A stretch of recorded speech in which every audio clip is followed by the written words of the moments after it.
मैं तुम्हारे बगैर नहीं रह सकती रोहित। मैं घर से भागकर ब्याह करने के लिए तैयार हूँ। रोहिणी को आगे बढ़ते हुए लड़की की आंसुओं में डूबी आवाज़ सुनाई दी। रोहिणी के होंठ भींच गए। वहशत अब नाकाबिले बर्दाश्त होने लगी थी। इसने दाएं हाथ आगे किया और दरमियानी जिसामत का पत्थर लड़की को दे मारा। पत्थर लड़की की पेशानी पर लगा। वो बिलबिला कर रह गई। इसकी जुबान से बेहतियार मुगल्लिज़ात बरामद होने लगी। ये क्या हरकत की तूने? कौन है तू? रोहित नामी इसी लड़के ने एक नामुनासिब लफ्ज़ इस्तेमाल किया।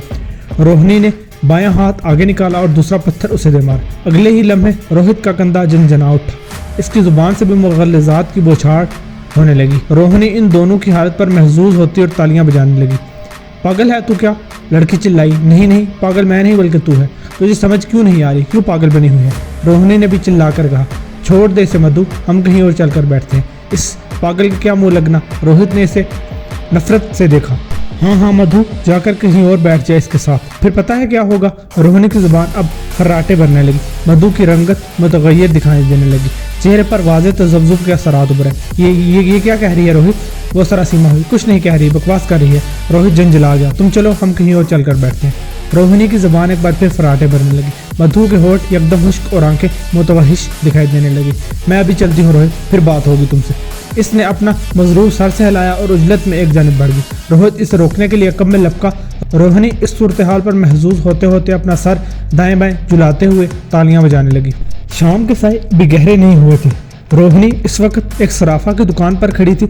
इसके हाथ में छोटी सी बालियां थी जो इसकी हथेली के पसीने से तर हो रही थी। वो पूरे एतमाद कदमों से दुकान में दाखिल हुई और एक काउंटर के सामने खड़ी हो गई। इसकी दाएं सिमत एक फरबा अंदाम और मर्द मुख्तलिफ जेवरात देखने में मगन थे।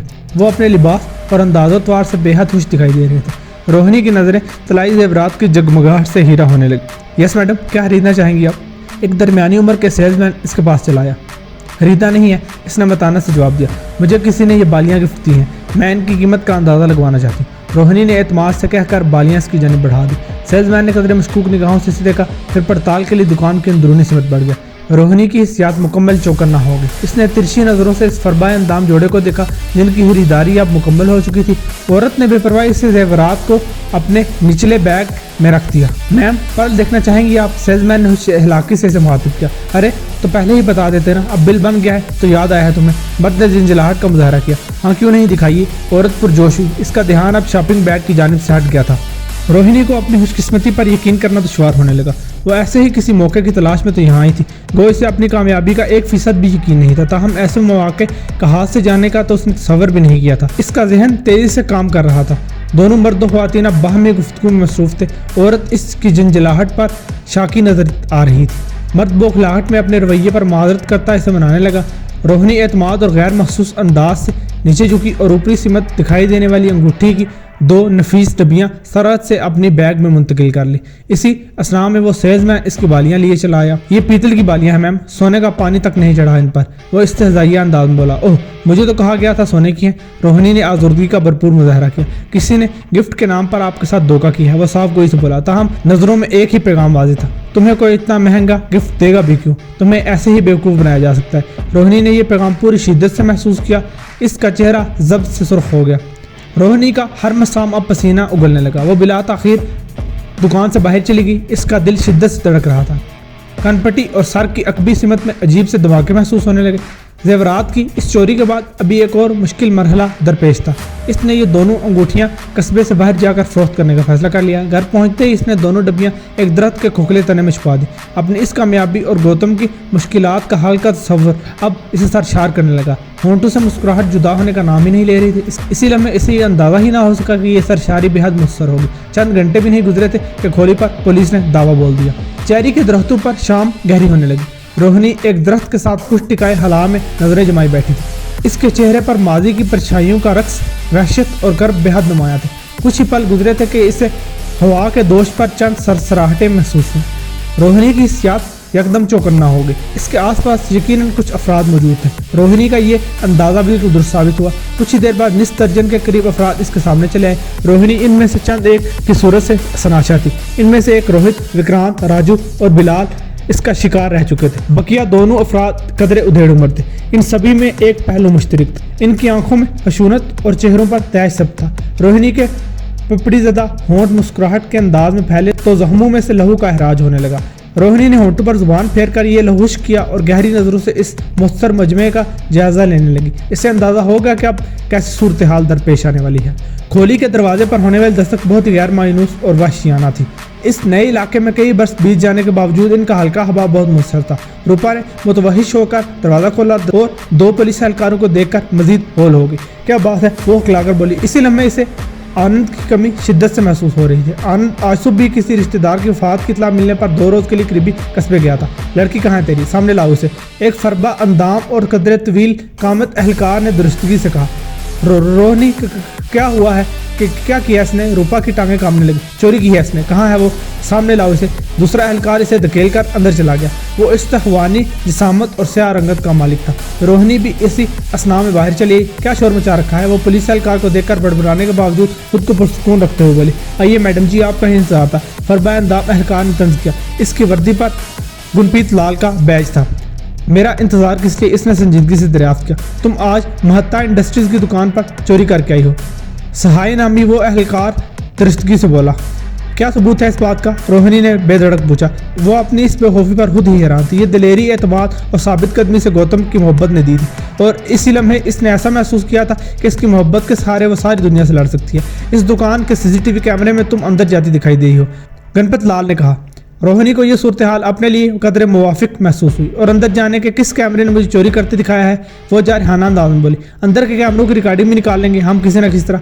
सहाय ने भी इसी अंदाज में कहा। रोहिणी पल भर में समझ गई कि अंदरूनी कैमरे खराब थे या किसी वजह से बंद थे, तो इससे कहाँ साबित होता है कि चोरी भी मैंने की है। यहाँ आने से पहले अपना होमवर्क तो पूरा करके आते। वो मजीद जारह मिजाज हुई। चोर कभी चोरी करके माना है कि मैंने चोरी की है? गुनपीत ने दांत पीसे। ये खोली तुम्हारे सामने है, सर्च वारंट दिखाओ और तलाशी ले लो कि मैंने चोरी की है या नहीं। रोहिणी ने एतमाद से इसकी आंखों में झांका। अब तू हमें सिखाएगी कि हमें अपना काम कैसा करना है। सुहाय ने इसे खुशूनत से घूरा। साहब छोड़े, बच्ची है, ये ना समझ पाएगी। मेरा विश्वास करें, इसने कुछ नहीं किया। रूपा इसके सामने हाथ जोड़ने लगी। ऐसे विश्वास नहीं आएगा। ऐसा कर, थाने चल, ज़रा तसल्ली से विश्वास दिला हमें। सहाय ने इसके बदन को नदीदी नज़रों से देखते हुए कहा, किस कानून में लिखा है कि बगैर सर्च वारंट किसी को यूं थाने ले जाओ? रोहिणी भड़क उठी। गणपत ने इसकी आंखों में देखा और सदमोहरी से बोला, हमारे कानून में लिखा है, ये गलत है। रोहिणी ने एहतजाज करना चाहा लेकिन सुहाने ने इसका बाजू पकड़ा और इसे बैरूनी दरवाजे की तरफ धकेल दिया। रूपा के साथ यही सलूक किया गया। रोहिणी के बाहर निकलते ही पड़ोसी खोलियों के चंद अफराद दिखाई दिए जो हैरत और तजुब से ये सारी कार्रवाई मुलाहजा कर रहे थे। रूपा इन्हें आनंद को मुतला करने की दरखास्त करना चाहती थी लेकिन पुलिस एहलकारों ने इसे मौका ही ना दिया। वो इन्हें घसीटते हुए गाड़ी में बिठाकर थाने ले गए। रोहिणी की बहादुरी और बेखौफी डगमगाहट का शिकार हो गई। रूपा और इसे बेदर्दी से हवालात के ठंडे फर्श पर फेंक दिया गया। रोहिणी के दिलो दिमाग में अब भी एतराफ़े जुर्म की कशमकश बर्पा होने लगी। ऐन मुमकिन था कि वो पुलिस वालों के सामने माले मसरूका की बरामदगी की हामी भी भर लेती, लेकिन इस लम्हे एक कदरे उधेड़ उम्र एहलकार इनके पास चलाया। चोरी के जुर्म में लाए हैं तुम्हें यहाँ? इसने दबी आवाज़ में पूछा। तुम्हें तो जैसे पता नहीं होगा ना। रोहिणी ने तेज नजरों से घूरा। जितना पूछा है इतना बता। प्रिशो नामी वो एहलकार गुस्से में आया। इस जुर्म में जो हमने किया ही नहीं, मेरा विश्वास करो, हमने वाकई ही कुछ नहीं किया। रूपा भिलक कर बोली। यहाँ आने वाला हर मुजरिम यही कहता है। प्रशु हंसा। बहरहाल किसी शरीफ घर की लगती हो इसलिए तरस खाकर बता देता हूँ, अगर चोरी की भी है तो इन दोनों के सामने ये मान मत लेना, वरना इलाके में पिछले 10 साल की चोरियां भी तुम्हारे खाते में लिख दी जाएंगी। बाकी तो जो सलूक होना है वो तुम्हारे साथ होगा। रोहिणी और रूपा के चेहरे एक लम्हे के लिए सरसों की तरह जर्द दिखाई देने लगे। आनंद इस वक्त शिकस्ता हालात में हवालात की सलाहें थामे खड़ा था। इसकी रंगत जर्द और आंखें शदीद वहशतज़दा दिखाई दे रही थी। सलाहों के दूसरी तरफ रूपा सरापा अश्क बनी घुटनों के बल फर्श पर बैठी थी। इससे कदरे फासले पर हाली नजरों से हला में घूरती हुई रोहिणी दीवार से पुष्ट लगाए मौजूद थी। रोहिणी की बिसारत पथराई हुई महसूस हो रही थी। पर्दा तस्वीर पर अपनी और रूपा की आबरू रेजी के मनाजिर सब धोकर रह गए थे। रघु सहाय और गुनपीत ने पहले तशद्दुद के जरिए रोहिणी की जुबान खुलवानी चाहिए, इसके बाद दोनों माँ बेटी के साथ इज्तिमाई तौर पर शैतानी खेल का आगाज कर दिया। इन दोनों के अलावा प्रशु और मजीद 2 एहलकारों ने इस बहती गंगा में हाथ धोए थे। इनकी वहशत और बर्बरियत के निशान अहलिया और बेटी के बदन पर देखकर आनंद अपने होशोवास खोने लगा। वो कुछ देर पहले ही अपनी सलाहों से सर पिटकता रहा, फिर खींची हुई आवाज़ में कहने लगा, मैंने तुम दोनों की जमानत करा ली है, हम निर्दोष हैं, कुछ नहीं किया हमने। रूपा ने सलाहों से अपना सर पठा। इसकी आवाज़ सुनकर रोहिणी की आंखों में कर्ब और वहशत मजीद गहरी होगी। जो हो गया है उसे बदला तो नहीं जा सकता। फिलहाल घर चलो मेरे साथ। आनंद ने अपने आतिशी आंसू जब्त किए। इसी असना में प्रशु ने हवालात का दरवाज़ा खोल दिया। रूपा शिकस्ता कदमों के साथ बाहर चली गई। रोहिणी की हालत भी सवातार। इसे अपना हर कदम मनु वजनी महसूस हुआ। केस अभी खत्म नहीं हुआ, इन्हें तफ्तीश के लिए किसी भी समय बुलवाया जा सकता है। रघु सहाय ने अपने दांतों में माचिस की तीली से हलाल करते हुए आनंद को मुखातिब किया। आनंद ने शिकस्तगी से इस बात में सर हिलाया और इन दोनों के हमरा घर चलाया। मुझे क्षमा कर दो, भगवान के लिए मुझे क्षमा कर दो। रूपा ने घर आते ही इसके सामने हाथ जोड़ दी। आनंद ने नरमी से इसके हाथ खोले और होंठ चलते हुए बोला, रसोई में दूध रखा है, हल्दी मिला कर ले आओ, मुझे सादा ही देना। रूपा ने इसकी मोहब्बत और तशवीश को ममनून निगाहों से देखा और रसोई से 3 गिलासों में दूध ले आई। रोहिणी को एकदम रफ़ा हाजत महसूस होने लगी। वो रूपा को महसूस इशारा किए बैतुल हला चली गई। इसकी वापसी तक आनंद और रूपा अपने गिलास खाली कर चुके थे। दूध पी लेना था रोहिणी, आनंद ने आंखों से बाजू हटाकर कहा। वो चारपाई पर नींद दराज था। रूपा भी दूसरी चारपाई पर गठरी की सूरत में सिमटी पड़ी थी। आप आराम करें, मैं पी लूंगी, रोहिणी ने टाल दिया। इसकी नज़रें घड़ी की सुइयों पर मरकूज थी। स्कूल में छुट्टी का वक्त होने वाला था। वो किसी भी तरह गौतम से एक मर्तबा मुलाकात करना चाहती थी। इसने गिलास और ट्रे उठाकर रसोई में रखे। आनंद के दोबारा आंखें मूंदते ही खामोशी से दरवाज़ा बंद करके स्कूल की सिमत रवाना होगी। इसके दिलो दिमाग में एक कशमकश सी बरपा थी। थाने में पेश आने वाले वाक़यात आसाबो हवास पर हथौड़ा जनी करते तो कभी गौतम का मुस्तकबिल महफूज हो जाने का ख्याल फरत फराम करने लगता। अगले ही लम्हे ये ख्याल रूपा और इसके साथ होने वाले सलूक से मरतूब हो जाता तो वह शिद्दत से अपना सर दाएं बाएं झटकने लगती। इन्हीं ख्यालात में उलझी वह स्कूल पहुंच गई जहां तलबात की छुट्टी हो चुकी थी। वहां पहुंचते ही एक और क़यामत इसकी मुंतज़िर थी। तुमने गौतम को देखा है? रोहिणी ने 8वीं जमात की एक लड़की से दरियाफ्त किया। वो भी कोई देखने की चीज़ है? वो लड़की चिंगम चबाते हुए मुंह फाड़ कर हंसी। इसे सिर्फ तुम ही देख सकती हो। और वो इसके साथ खड़ी एक और लड़की ने लुकमा दिया। क्या हौसला है भाई दोनों का। चिंगम चबाती लड़की ने एक कहका लगाया। हाँ, इतनी बदसूरती लेकर फिरना और जीना वाकई बहुत हौसला है। दूसरी लड़की ने अपनी खूबसूरती और नज़ाकत के बायस कुछ ज़्यादा ही सिफाकी दिखाई। रोहिणी ने एक सुलगती निगाह इन दोनों पर डाली और नज़रअंदाज करके आगे बढ़ गई। गौतम को देखा है कहीं? इसने स्कूल का चपरासी दरियाफ्त किया। ये चपरासी दफ्तरी अहकामात मुख्तलिफ असातिज़ा और तलबात तक पहुँचाने में मामूर था। हाँ, ऑफिस में बैठा है। इसके पिताजी फीस जमा करवाने आए और इसके किसी ऑपरेशन के लिए छुट्टी की बात करने आए हैं। अच्छा, धन्यवाद आपका, रोहिणी ने उजलत में कहा और दफ्तर की जानिब बढ़ गई। दफ्तर के सामने पहुंचते ही गौतम दिखाई दे। वो लपक कर इसकी जानिब बढ़ी। अरे रोहिणी, तुम कैसी हो? कहाँ थी 2 दिन? गौतम ने मुतानत से दरियाफ्त किया। हाँ, मैं वो बस मेरी तबीयत ठीक नहीं। इसने शर्मिंदा निगाहों से गौतम को देखा। सच क्यों नहीं बताती तुम? रोहिणी की समात में खुदरी आवाज़ पड़ी। यह आवाज़ बहुत मानूस थी। रोहिणी का बदन साकित और सांस गोया लम्हा बार के लिए रुक गई। इसके सामने प्रिशो नामी वो हमदर्द खड़ा था जिसने पहले हमदर्दाना मशवरा दिया था और फिर इस माँ बेटी को बेदरेग रोंदा था। सच बताओ ना कि चोरी के इल्ज़ाम में तुम हवालात में रहकर आई हो और अब सिर्फ जमानत पर रिहा हुई हो। प्रिशो फनकारा। रोहिणी को आसमान और ज़मीन घूमते हुए महसूस होने लगे। ये आप क्या कह रहे हैं पापा? रोहिणी चोर? गौतम ने हैरत से बाप को देखा। हाँ, लेकिन तुम इसे कैसे जानते हो? इसने सख्ती से दरियाफ्त किया। वो बस ऐसे ही स्कूल में पढ़ते हुए सामना हो जाता है। गौतम हकला गया। रोहिणी को ज़मीनों आसमान की गर्दिश तेज महसूस होने लगी। गौतम लम्हा बार में ही इससे सनाशाई दोस्ती और कल्बी ताल्लुक़ को फरामोश कर गया था। इस स्कूल में अब मुजरिम भी पढ़ने लगे हैं क्या? मैं बात करता हूँ प्रिंसिपल से। वो तन फर्क करता हुआ दोबारा प्रिंसिपल ऑफिस की जानिब बढ़ गया। गौतम, वो रोहिणी ने उसे मुखातिब करना चाहा। इसके लिबास में जेवरात की दोनों डब्बियाँ ऐसे शदीद हिद्दत देने लगी थी। ये डब्बियाँ वो इस इरादे से हमरा लाई थी कि गौतम से कहकर कहीं बाहर फरोख्त कराने के लिए राज़ी करेगी कि आनंद ने इसके मुस्तकबिल के लिए बनवा कर रखी हुई हैं। मुझे तुमसे ये आशा नहीं थी रोहिणी। अब ये मत कहना कि तुमने कोई चोरी नहीं की। मेरे पापा कभी झूठ नहीं बोलते। वो एक सच्चे और ईमानदार पुलिस वर्कर हैं। वो रुखाई से बोला। रोहिणी की समात में गोया किसी ने शीशा डाल दिया हो। गौतम इसे नज़रअंदाज करके दफ्तर में चला गया जहाँ प्रिंसिपल अब प्रेशु को ये यकीन दिलाने में मसरूफ़ थे कि इस स्कूल में किसी मुजरिमाना जहनीत के हामिल तालिब इल्म के लिए कोई जगह नहीं है। वो रोहिणी का नाम स्कूल से खारिज करके सर्टिफिकेट में भी चोरी का जुर्म दर्ज करेगा। वो कहीं और दाखिला लेकर पढ़ाई करने के काबिल भी नहीं रहेगी। रोहिणी के दिमाग में झंझलाहट शदीद तर होगी। रूपा की आबरू रेजी और अपनी गलती के इस मिलाप की कशमकश जहन पर किसी पहाड़ का सा बोझ पैदा करने लगी थी। इस बोझ से निजात के इसने अपना सर दाएं बाएं झटकना शुरू कर दिया, लेकिन कोई सुकून ना हुआ। प्रिशु अपने बेटे को लेकर बाहर आया और एक हकारत भरी निगाह इस पर डालने आगे बढ़ गया। गौतम की नज़रों में शदीद रुखाई और अजनबियत थी। रोहिणी के जहन पर एक धुन तारी थी। वो अपनी कैफियत से लड़ती उलझती दाएं बाएं झटकती घर चली गई। खोली के दरो दीवार एक अजीब सी सुकूनत में थे। वो बोझल कदमों से चलती हुई अंदर आई तो सामने दिखाई देने वाले मनाजर से इसका अपना वजूद बेतरह झंझना गया। वो अपनी आंखें बंद किए जोरदार चीखें मारती चलेगी। इसके सामने आनंद और रूपा बेहिस्स हरकत पड़े थे। इनके मुंह और नाक से खून की लकीरें बहकर गर्दनों तक पहुंच गई थी। रोहिणी के लिए अपनी असाबी शिकस्तगी के बावजूद ये समझना दुश्वार नहीं हुआ था कि आनंद ने इस दूध में तीनों के लिए ही कुछ मिलाया हुआ था। रोहिणी इस वहशत व कर्ब से चीखती आगे बढ़ी और रूपा की चारपाई से अपना सर पटकने लगी। अरे कोई पकड़ो इसे, सदमे में दिमाग ही उलट गया शायद इसका। रोहिणी की समात में एक आवाज़ है। इसकी चीख पुकार से आस पड़ोस वाले चंद अफराद वहाँ चले आए। मैं संभालती हूँ इसे, सरस्वती नामी पड़ोसन ने कहा और इसे बाजू में था मैं एक कोने में ले गई। शांत हो जा मेरी बच्ची, भगवान की यही मर्जी। सरस्वती ने इसे पुकारा।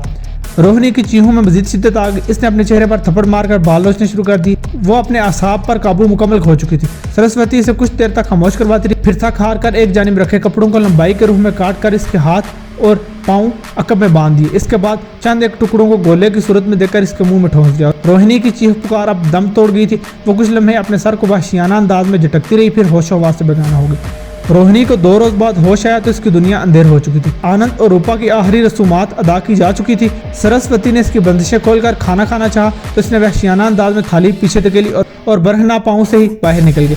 सरस्वती इसके पीछे लपकी, लेकिन वो जकंद भरकर दूर निकल चुकी थी। इस भागदौड़ में भी इसके सर के झटके जारी थे। भागते हुए जब टांगे बेदम और तनफ्फुस गैर मुतवाज़िन हुआ तो वो हाँपते हुए घुटनों के बल जमीन बोस हो गई और आसमान की जानब देखते हुए दाढ़े मार कर रोने लगी। कौन हो तुम? कहाँ से आई हो? रो क्यों रही हो?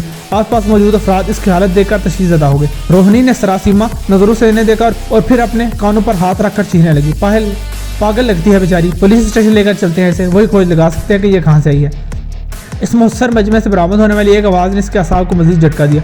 वो मुतवहिश होकर उठी और बिला सोचे समझे एक जानिब दौड़ लगा दी। इसे खुद भी अंदाजा नहीं था कि वो कहाँ किस इलाके की तरफ चली आई है। जमी पाऊ लहूलहान होकर पीपज़दा हो गए। अब भागना तो दरकिनार, इसके लिए चलना भी दुश्वार होगा। वो किसी न किसी तरह दरख्त के नीचे नीम जान होकर पड़ी रही। इस इलाके के अफराद और पुलिस ने इसका आता पता मालूम करने में नाकाम होकर इसे इस ख्याल पर छोड़ दिया। वो दिन भर वहीं पड़ी रहती। इसके पाँव और बदन पर मक्खियां बिन बनाया करती। नकाहत और बेबसी इसके वजूद पर इस तरह गालिब आ चुकी थी कि कभी जुम्बिश करना भी दुश्वार महसूस होता। इस लाचारी के बावजूद रोहिणी के बदन में इस लम्हे वहशियाना कुव्वत बेदार हो जाती जब वो किसी नौजवान लड़के और लड़की को बेक वक्त साथ देख लेती। वो अपने आसपास कोई पत्थर उठाकर इन्हें मारने के लिए लपकती। इस लम्हे इसकी ज़ुबान से बरामद होने वाले फ़िक्रात मुकाबिल को मज़ीद तहज़दा कर देते। धीरे धीरे इसके आसपास लोगों की आमदरफ्त का सिलसिला मौकूफ़ होने लगा। बस कभी कोई तरस खाकर इसे खाना पहुंचा दिया करता। और आज कई हफ्तों के बाद इसके पत्थर की ज़द में आने वाला रोहित तहज़दा होकर अपने अहबाब के साथ इसी की गोशमाली करने चला आया था। इस पागल को कब तक अजाब बनाकर रखना है यहाँ पे? रोहित ने अपने 7 अफराद को मुखातिब किया। इसे किसी मेंटल हॉस्पिटल में दाखिल करा दो, ये अब लोगों के लिए खतरा बनती जा रही है। राजू नामी दूसरे लड़के ने तैश से राय दी। वो भी इसके हाथों पत्थर खा चुका था। अमेश नामी एक उधेड़ उम्र शख्स ने हाथ खाकर इन्हें खामोश कर दिया। रोहिणी के पास आकर अकड़ू बैठ गया। तुम्हारा नाम क्या है? इसने मलामत से दरियाफ्त किया।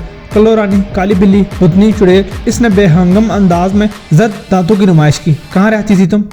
नर्क में। वो मजीद बेहंगम अंदाज में हंसी। क्या तुमने इस लड़के को पत्थर मारा था? इसने रोहित की तरफ इशारा किया। हाँ मारा था ना। रोहिणी ने अपना सर वहशियाना अंदाज में दाएं बाएं झटका। वो इसी कश्मकश में मुब्तला रहती थी। क्यों?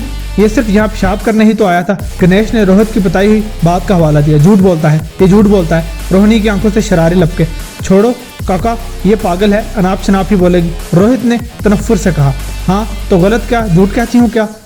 तू इन्हें यहाँ ये बताकर क्यों नहीं लाया कि तेरे साथ एक लड़की भी थी? इस लड़की ने एक सुर्ख जोड़ा पहन रखा था। इसके होंठों पर तिल और माथे पर एक पुरानी चोट का निशान था। रोहिणी की जुबान फराटे बनने लगी। इसे अंदाजा ही ना हुआ कि महेश नामी दूसरा उधेड़ उम्र शख्स इसके बयान करदा हुलिये पर चौंक कर खा जाने वाली नजरों से रोहित को घूरने लगा। वो लम्हा बार में ही बांप गया कि रोहिणी इसकी भतीजी मधु का हवाला दे रही है। क्या बात हुई थी इन दोनों में? महेश ने तेवरियों पर बल चढ़ाकर रोहिणी से दरियाफ्त किया। वो इसे रो रो कर अपने दुखड़े सुना रही थी कि घर वाले इसकी शादी कहीं और कर रहे हैं। रोहिणी ने सादगी से बताया और जवाब में इसने क्या कहा? महेश ने अपनी मुठिया बिंची। कह रहा था कि चलो बाग चलते हैं, एक बार शादी हो गई तो बाद में माता पिता खुद ही मान जाएंगे। बकवास करती है हरामजादी। रोहित भड़क गया। इसे अपना खेल खराब होता हुआ दिखाई देने लगा। तुमने पत्थर क्यों मारा था इससे? क्या कहा था इससे ऐसा? इस बार गणेश ने दरियाफ्त किया। सच ही तो कहा था, कीमत लेता है। माँ बाप के सिवा हर प्यार, हर रिश्ता कहीं ना कहीं कीमत जरूर लेता है। दे सकते हो कीमत? नहीं दे सकते। ये कीमत कोई भी नहीं दे सकता। माँ बाप के सिवा किसी के प्यार की कीमत कोई नहीं चुका सकता। बहुत भारी कीमत मांगता है ये प्यार, बहुत भारी कीमत। वो एक बार फिर भयानक आवाज़ों में चिल्लाने लगी। रोहित, बिलाल और राजू की आंखों से शरारे लपकने लगे। इनके साथ आने वाली हर लड़की इसके यही अल्फाज सुनकर पहले मुतवहिश और फिर बिदक सी जाती। इसे वेद जी के पास जाकर जख्मों की दवा और दारू कराओ, मैं इसके पास खाने के लिए कुछ भिजवाता हूँ। महेश ने हमदर्दी से देखा। वेद जी तो शायद कहीं गए हुए हैं, कल ही आए। गणेश कहने लगा। मुझे जरा जरूरी काम याद आ गया, बाद में मिलता हूँ तुम लोगों से। वो एकदम ही उजलत में दिखाई देने लगा। रोहित सच जुजबुज दिखाई देने लगा। इसका वजदान बांप किया कि वो लाजमन मधु के अहलिहाना से रब्ता करेगा। इसे अपनी हर बाजी उल्टे देखकर शदीद वहशत महसूस हो रही थी। मैं तुम्हारे खाने के लिए कुछ भिजवाता हूँ। गणेश ने हमदर्दी से रोहिणी की तरफ देखा जो अपना सर कर्बनाक अंदाज में दाएं बाएं झटक रही थी। तुम लोग भी चलो वापस, इस मामले को बाद में देखते हैं कि क्या कर रहा है। इसने लड़कों को मुखातिब किया। सभी लड़के दांत पीसते शर्रबार नजरों से रोहिणी को देखते गणेश के अकब में चल दी। गणेश के अपने घर रवाना होते ही रोहित, राजू, विक्रांत और बिलाल एक दुकान के थड़े पर आ बैठे। ये सब अच्छा नहीं हुआ। रोहित ने अपने दाएं हाथ से बाएं हाथ की हथेली पर मुक्का मारा। हाँ, वो बुड्ढे इसकी बातों में आकर बड़ी हमदर्दी करने लगे हैं इससे। बिलाल ने दांत पीसे। यही हाल रहा तो हम दोबारा किसी छमिया के साथ वहाँ नहीं जा सकेंगे। राजू मुतवहिश हुआ। हाँ, वो ऐसी हरामजादी है कि बाग के जिस कोने में भी हो, मेन गेट से किसी भी कपिल को आता देखकर इसके पीछे साए की तरह लग जाती है। विक्रांत ने अपने ज़ाती तजर्बे की बिना पर कहा। इसके कस्बे की कई लड़कियों से रोमानी तल्लुकात और इसकी खुफिया सनसनीखेज मुलाकातों के लिए यही बाग बेहतरीन मुलाकात है, जहाँ रोहिणी नामी इस असेब ने कब्जा जमा रखा था। इसका कोई ना कोई इलाज करना पड़ेगा, रोहित ने फाकी से कहा। इलाज तो बस एक ही है, राजू ने मानी हेजी से कहा। इसके बोझ से धरती को आज़ाद कर दो। तो कर देते हैं, देर किस बात की है? बिलाल ने भी सिफाकी से जवाब दिया। अभी नहीं तो कभी नहीं, मेरे पास एक मस्त प्लान है। रोहित ने अपनी आवाज़ धीमी रखी। जल्दी बता क्या चल रहा है तेरे दिमाग में? विक्रांत ने तजस्सुस से दरियाफ्त किया। रोहित ने अपनी आवाज़ मजीद धीमी की और इन्हें अपने मनसूबे से आगाह किया। परफेक्ट, मेरी तरफ से डन है, राजू ने जवाब दिया। वो चारों अब इस मनसूबे की दीगर जज्बियात तय करने लगे। रोहिणी चेरी के इस दरख्त के तले आड़े तिरछे अंदाज में लेटी हुई थी। इसकी नजरें दरख्त की शाहों पर मरकूज थी। दिलो दिमाग में आनंद और रूपा की याद हलिश बर्पा किए हुए थे। एकदम इसकी आंखों में आंसू रवा हो गए। इसने नजरें आसमान की जानिब उठाई और कर्ब से कहने लगी, ऊपर वाले ये कैसा न्याय है तेरा? तूने संसार में बदसूरती क्यों बनाई? क्या हम जैसों का तमाशा बनाने के लिए? अगर बदसूरती बनाई ही थी तो इस संसार का दिल माँ बाप जैसा क्यों नहीं बनाया? इनके सीनों में दिल की बजाय क्यों पत्थर बना दिया? मुझे जब तू अपने पास बुलाएगा तो इससे पूछूंगा कि तूने इंसान के दिल में चाहने और चाहे जाने की इतनी इच्छा क्यों पैदा कर रखी है कि वो हर इंजाम से ही बेखौफ हो जाता है। मुझे गौतम की सूरत में प्यार, हमदर्दी और भविष्य नजर आ रहा था, तो मैं सब कुछ भूल गई। ऊपर वाले क्यों बनाया है ये प्यार इतना जालिम? तूने इंसान को ये एहसास देकर पैदा क्यों नहीं किया कि माँ बाप बहन भाइयों के सिवा हर प्यार कीमत मांगता है? ये कीमत हर कोई नहीं दे सकता। मेरे पास तो माँ बाप के सिवा कोई रिश्ता भी नहीं था। मुझ जैसी कीमत भी किसी ने चुकाई होगी क्या? मैं इस संसार में क्यों जिंदा हूँ? बिलाल ने मुझे अपने पास। ए बात सुन। रोहिणी की इस गिरजियाजारी में एक आवाज़ ने हलल पैदा किया। रोहिणी ने निगाहें मोड़कर इस आवाज़ की सिमत देखा। इसे चंद कदम के फासले पर एक 10-11 साल लड़का दिखाई दिया। इसके हाथ में खाने के बर्तन थे। वो बहुत नागवार और कराहत आमेज नज़रों से रोहिणी की जानिब देख रहा था। हाँ बोल, क्या है? वो तली से बोली, ये खाना भिजवाया है गणेश काका ने, खा ले। कह रहे हैं कि तुझे अपने सामने खिला कर हूँ। इसने बर्तन आगे कर दी। रोशनी के मादे में ईंधन सी शदीदतर होती जा रही थी। इसे शिद्दत से खाने की तलब महसूस हो रही थी। खाना पीना तर्क करने या अपने वजूद को मुख्तलिफ तरीकों से नुकसान पहुंचाने की कोशिशों से खुदकुशी में नाकामी पर वो ये रविश तर्क कर चुकी थी। इसने हाथ बढ़ाकर बर्तन थामे और नजीदगी से दाल चावल खाने लगी। चंद लम्हों में बर्तन खाली हो चुके थे। लड़का वो बर्तन थामे उजलत में बाग से बाहर चला गया। खिला दिया खाना उसे। रोहित ने इसे देखते बेचैनी से मुखातिब किया। हाँ ये लो बर्तन। लड़के ने इन्हें सबूत दिखाया। शाबाश, ये ले तेरा इनाम। राजू ने इसे एक बड़ी मालियत का नोट थमाया।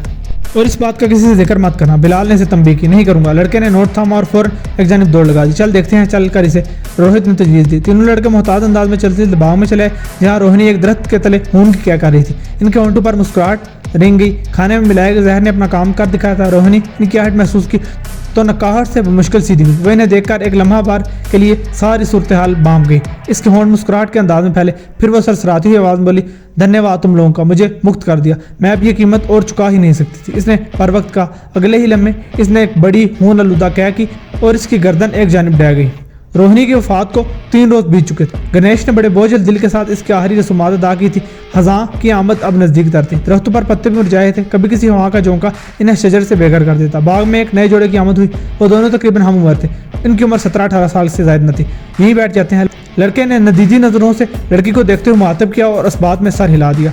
वो दोनों अब दरख्त तले बैठकर राज़ो न्याज़ में मसरूफ हो गए। लड़की के अंदाज में एक झिझक और खौफ नुमाया थी। वो डरी हुई निगाहों से चारों तरफ का जायजा लेने लगी। क्यों इतने वहम पाल रही हो अनीता? कोई नहीं देखेगा हमें यहाँ। लड़के ने मोहब्बत से इसका हाथ थाम लिया। डर तो लगता है ना सचिन, अगर किसी ने देख लिया तो? अनीता एक दफ़ा फिर चारों सिमत निगाहें दौड़ाने लगी। कोई नहीं आएगा यहाँ, बिल्कुल इलाक कोने में लाया हूँ तुम्हें। सचिन ने इसे कंधे से थाम कर खुद के नज़दीक तर कर लिया। अनीता इसकी पेश कदमी पर मजीद घबराहट का शिकार हो गई। सचिन ने इस घबराहट से बहुत महजूज भी हो रहा था। ताहम इसे इल्म नहीं था कि अनीता आज तीसरी मरतबा किसी लड़के के साथ ऐसी मुलाकात के लिए आई है। प्यार नहीं करती क्या मुझसे? सचिन ने आज़ुर्दगी से दरियाफ्त किया। अनीता का दिल इस अंदाज पर बेतरा दरक उठा। ताहम इसे भी अंदाज़ा नहीं था कि सचिन इससे पहले तकरीबन निस्फ दर्जन लड़कियों से ये मुकालमा दोहरा चुका था। सबसे ज़्यादा करती हूँ। इसने गहरी सांस ली। विश्वास नहीं है क्या मुझ पर? वो एक और दाव खेलते हुए बोला। खुद से भी ज़्यादा है, अनीता ने मजबूत लहजे में कहा।